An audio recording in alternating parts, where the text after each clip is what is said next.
বিদ্যুতের বাড়তি দাম প্রত্যাহার। আওয়ামী লীগের লাশকেও ভয় পায় সরকার, দাবি হাসান মাহমুদের।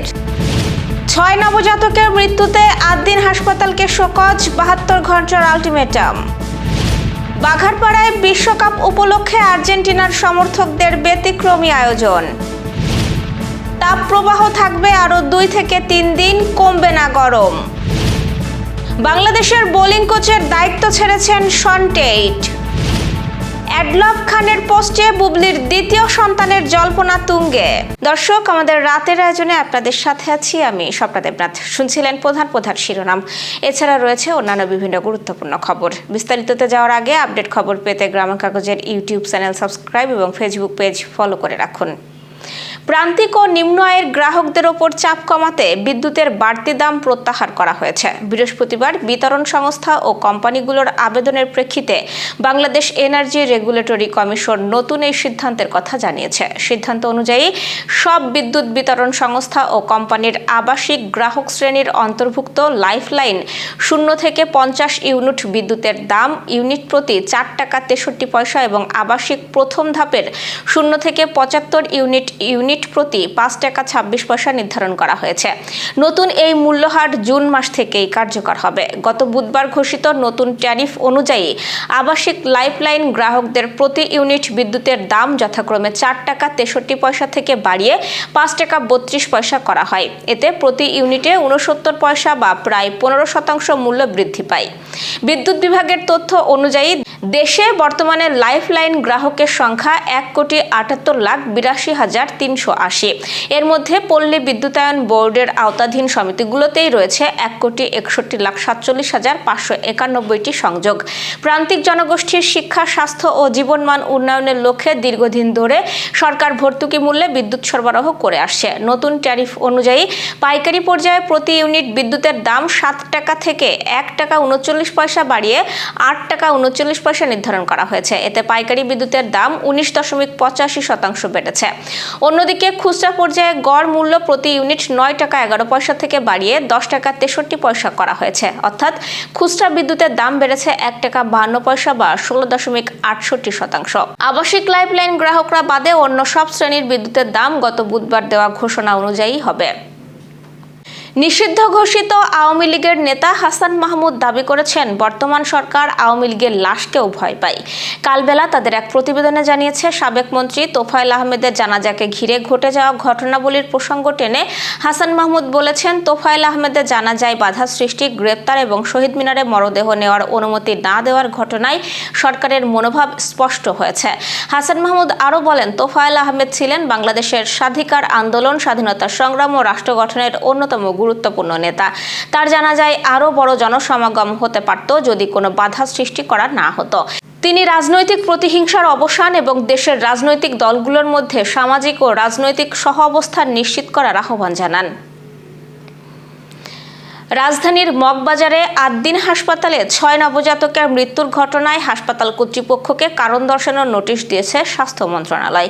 আগামী 72 ঘন্টার মধ্যে জবাব দিতে বলা হয়েছে। স্বাস্থ্যমন্ত্রী সাকাওয়াত হোসেন জানান, তদন্তে চিকিৎসক, নার্স ও হাসপাতাল কর্তৃপক্ষের অবহেলার প্রমাণ পাওয়া গেছে। প্রতিবেদনে বলা হয়েছে, দীর্ঘ সময় এসি বন্ধ থাকায় পোস্ট অপারেটিভ ওয়ার্ডে অক্সিজেন স্বল্পতা তৈরি হয়, যা নবজাতকদের মৃত্যুর অন্যতম কারণ।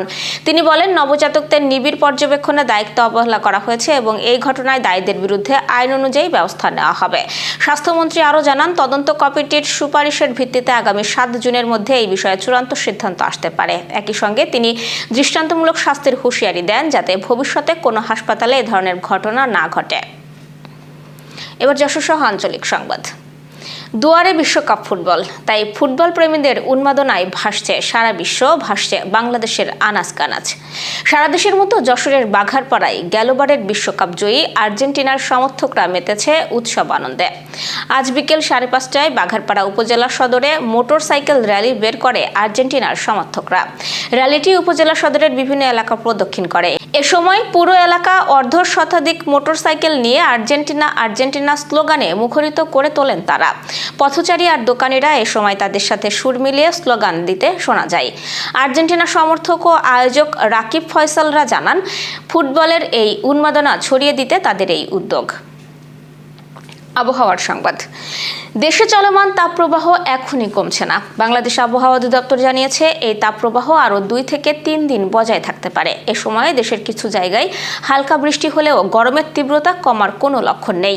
আজ এক সংবাদ সম্মেলনে এই পূর্বাভাসের কথা জানান আবহাওয়াবিদ ডক্টর মোহাম্মদ বজলুর রশিদ। চলতি জুন মাস জুড়েই দেশের বিভিন্ন অঞ্চলে আরও 2 থেকে 3টি তাপপ্রবাহ ধেয়ে আসতে পারে। পুরো মাসে স্বাভাবিকের চেয়ে কম বৃষ্টির সম্ভাবনা রয়েছে। তবে জুনের দ্বিতীয় সপ্তাহে দেশ জুড়ে বৃষ্টিপাতের পরিমাণ কিছুটা বাড়তে পারে। বৃষ্টির এই প্রবণতা কমলে আবারও নতুন করে তাপপ্রবাহ শুরু হওয়ার আশঙ্কা রয়েছে। বর্তমানে ঢাকা, রাজশাহী, রংপুর, খুলনা ও বরিশাল বিভাগের উপর দিয়ে তাপপ্রবাহ বয়ে যাচ্ছে। বাতাসে জলীয় বাষ্প বা আর্দ্রতার পরিমাণ অনেক বেশি থাকায় স্বাভাবিকের চেয়ে গরম অনেক বেশি অনুভূত হচ্ছে, যা জনজীবনকে বিপর্যস্ত করে তুলেছে। খেলার সংবাদ। পারিবারিক কারণ দেখিয়ে বাংলাদেশের দলের পেস বোলিং কোচের দায়িত্ব ছেড়েছেন শট টেইট। এক বিজ্ঞপ্তিতে টেইটের পদত্যাগের বিষয়টি নিশ্চিত করেছে বাংলাদেশ ক্রিকেট বোর্ড। টেইটের জায়গায় আসন্ন অস্ট্রেলিয়া সিরিজে জাতীয় দলের পেস বোলিং কোচের দায়িত্ব পালন করবেন তালহা জুবায়ের। এর আগে গত বছরের মে মাসে বাংলাদেশের পেস বোলিং কোচ হিসাবে দায়িত্ব নেন টেইট। সাবেক অস্ট্রেলিয়ান এই তারকা পেসারের সঙ্গে বিসিবির চুক্তি ছিল 2027 ওয়ানডে বিশ্বকাপ পর্যন্ত। তবে পারিবারিক কারণ দেখিয়ে বিসিবিকে তুলনামূলক কম সময় দিতে চেয়েছিলেন টেইট। এরপর দুই পক্ষের আলোচনার পর সিদ্ধান্ত হয় টেইটের জন্য দায়িত্ব ছেড়ে দেওয়াই ভালো বিকল্প হতে পারে। দুই পক্ষের সমঝোতার ভিত্তিতেই যে এই চুক্তির মেয়াদ কমানো হয়েছে সেটাও সংবাদ বিজ্ঞপ্তিতে উল্লেখ করা হয়েছে। Renaissance hospital and diagnostic centre. রেনেসাতেই মিলছে কম খরচে উন্নত সেবা। তাই নিশ্চিন্তে আমাদের সেবা নিন, সুস্থ থাকুন।